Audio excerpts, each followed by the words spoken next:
Welcome back to Live and Learn Health. My name is Steve, and I wanted to do another video today. So, I recently had a conversation with someone about depression and anxiety and self-worth.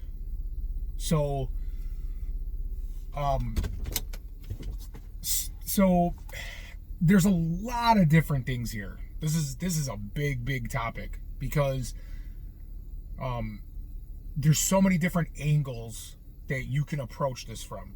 Like if somebody's going through depression, anxiety, if they're having thoughts of like committing suicide, like anything in that realm.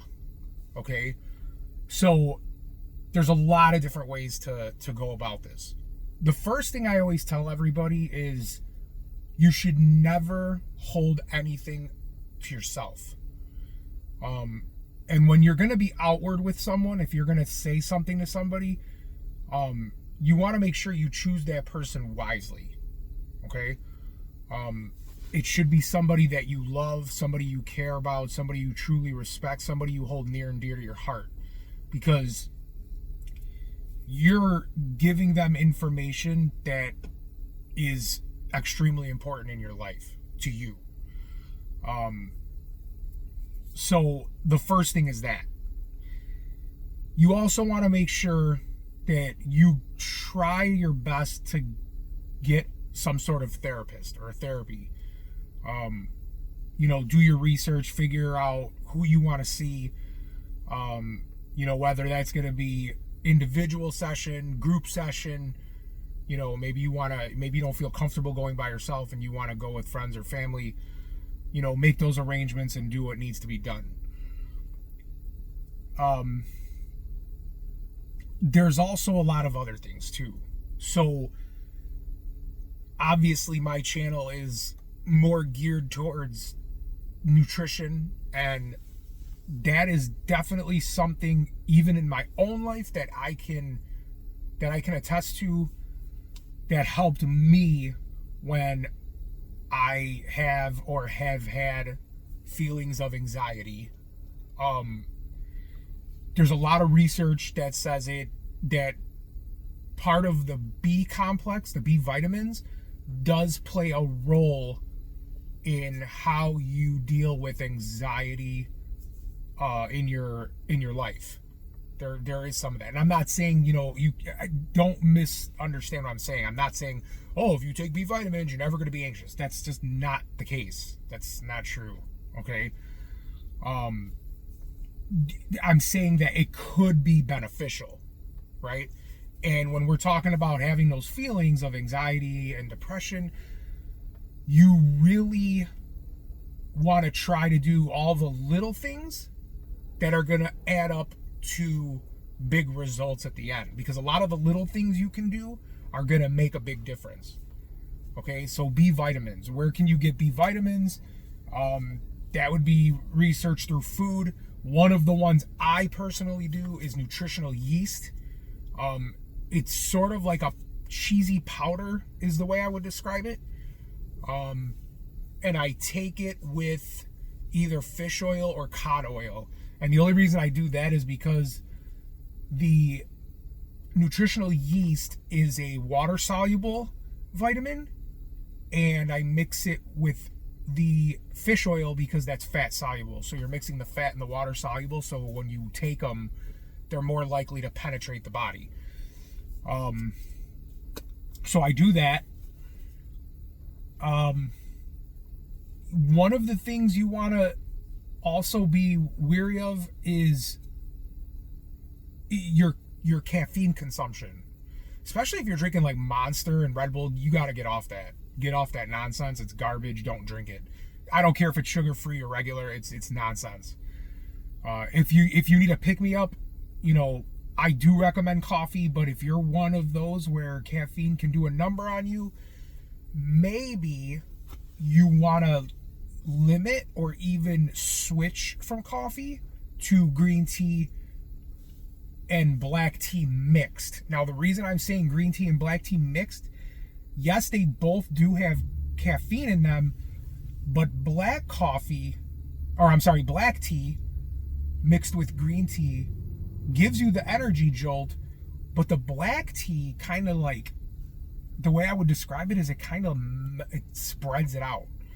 So with coffee, you're getting that one big jolt, right? You get that caffeine, and if you get it fast, you get jittery.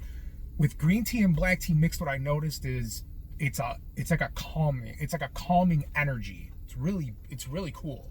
Like, you still get that hit of energy, but it's not like coffee. You don't get the jitteriness, you don't get the anxiousness.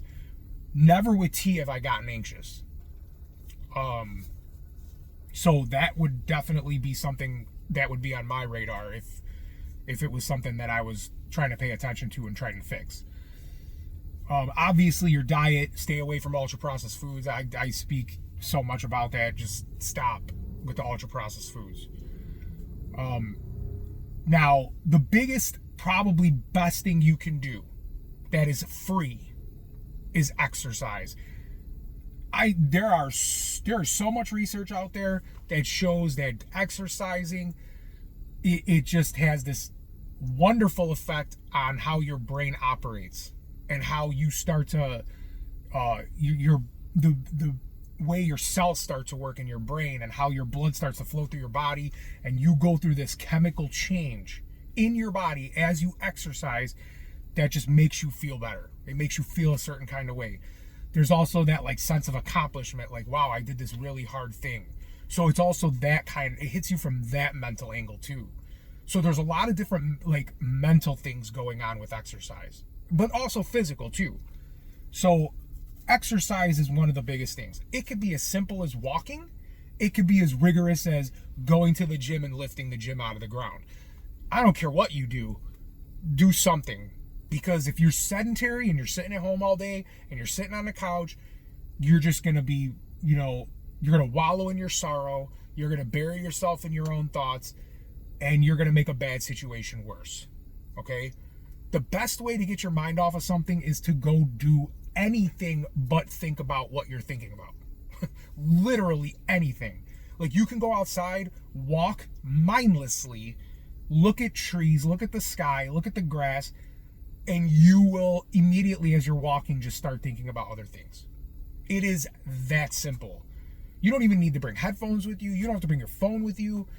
Try to not bring that stuff with you. And really, one of the best ways to deal with anxiety is to know when your thoughts are like coming and how you're going to deal with that when it comes. Because once you understand how to deal with it, not necessarily being in the moment, but knowing like, oh, okay, these thoughts are coming. What can I do? What are the safeguards I have in place? The things that you already built for yourself, right? And one of those things is going for a walk. One of those things is, oh, I got to fix my diet. One of those things is, oh, I need to stay away from coffee. You have the structure already within you to know how to handle it. That's a big part of it too, right? Because then you feel safe. You have your own safety built inside of you. Like, oh, okay, I know I'm being anxious right now. All right, what can I do to solve it? And then you take the steps that you know you need to take. Your problem solved, right? Of course, it's not going to work every situation, every time, but at least you have something to fall back on, right? For my older crowd, one of the things I talk about is staying away from alcohol, okay? Because alcohol depletes all of the nutrients. It depletes your vitamins, right? It's just, people always say, I'm under the belief, one cocktail is okay. Me personally, I just say stay away from it. It's not worth it. Don't do it. Don't do it at all. Don't ever do it. Okay? Because it only takes a little bit to start getting addicted to something, right?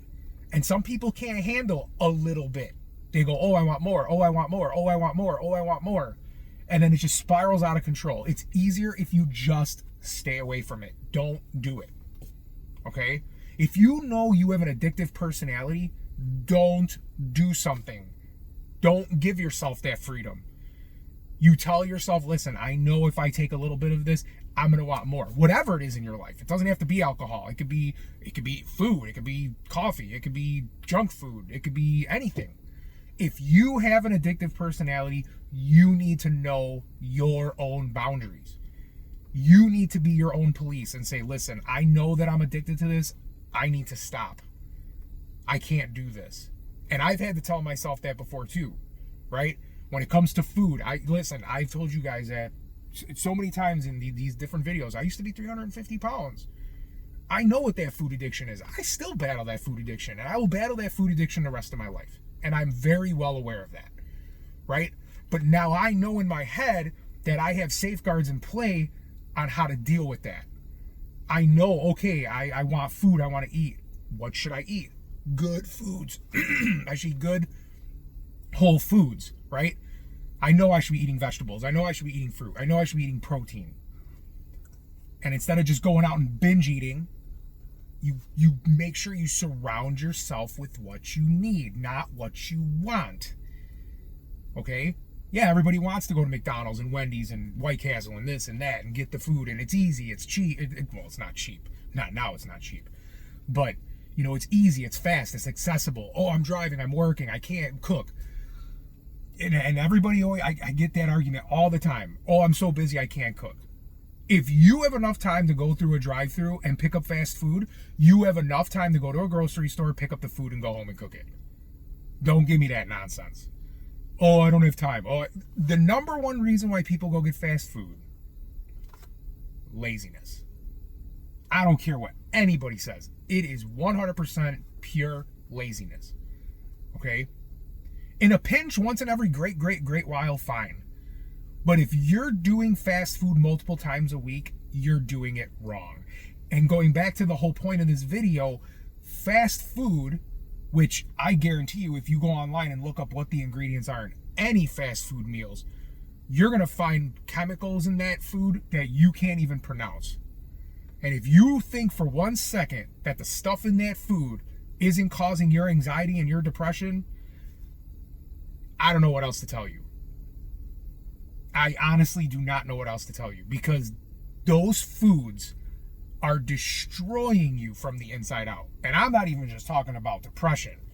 I'm talking about your organs. I'm talking about the way your blood flows through your body. It's the saying is death by a million needles is what it is. Right? If you have fast food a couple of times, no, it's not going to kill you. It's not.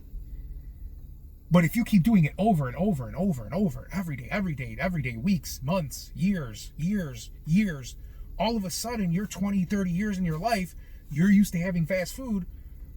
And then all of a sudden these people wonder why, I go to the doctor and I have these health problems. You have these health problems because you did it to yourself, because you ate the food that your body does not want. Your body doesn't know what to do with that stuff. You eat it and it's like...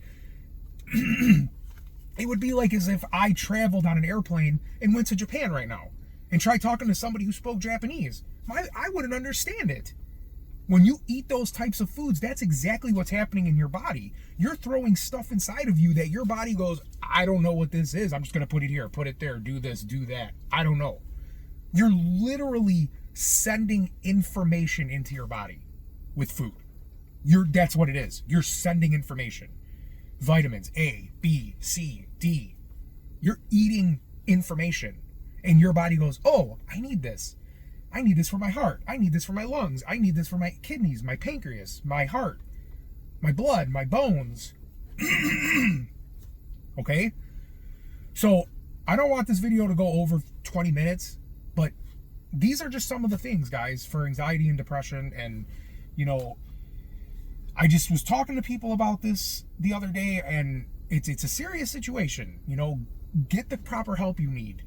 Eat the diet you need to eat. Exercise. Talk to your people. Reach out to your family, the people who love and care about you in this world, because they do love and care about you.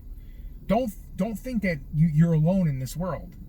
There are people out there who will help you. You have to just know that. Don't be afraid to ask. Don't ever be afraid to ask. And especially the boys who are trying to become men. You know, 20, 30, 40 years ago, we had this whole idea of this machoism thing where, oh, I'm not a man if I can't deal with my feelings. What kind of man am I? It's nonsense. Listen, human beings, right? Human beings. I'm not even clarifying man, woman, whatever. Human beings have thoughts and ideas and feelings. Okay? Your thoughts, your feelings, and your ideas are important. They need to be shared. They need to be said. Okay? Sometimes you need to elaborate. Sometimes you need to tell more people. Right? One person might not be enough. Okay? But you have to get your problem solved. You have to reach out. Okay? It's serious business, guys. You know, you get one life. Treat it as such. It should be treated as the best thing you've ever had in your entire life, is your life. Because without it, you can't do anything else. Okay? So again, I'm going to end this video. If you know this is something that'll help somebody, share it with them. Let them know. This is important stuff, guys. If you have any questions, if you have any ideas, if there's something in this video I didn't share that you do, maybe it's something you'd like to put in the comments, right? So please like, please share, please subscribe. Again, I'm trying to roll out more content. I know I haven't been on it as much, but I'm trying to get back into the fold. All right? I'll see you guys in the next one. Peace out.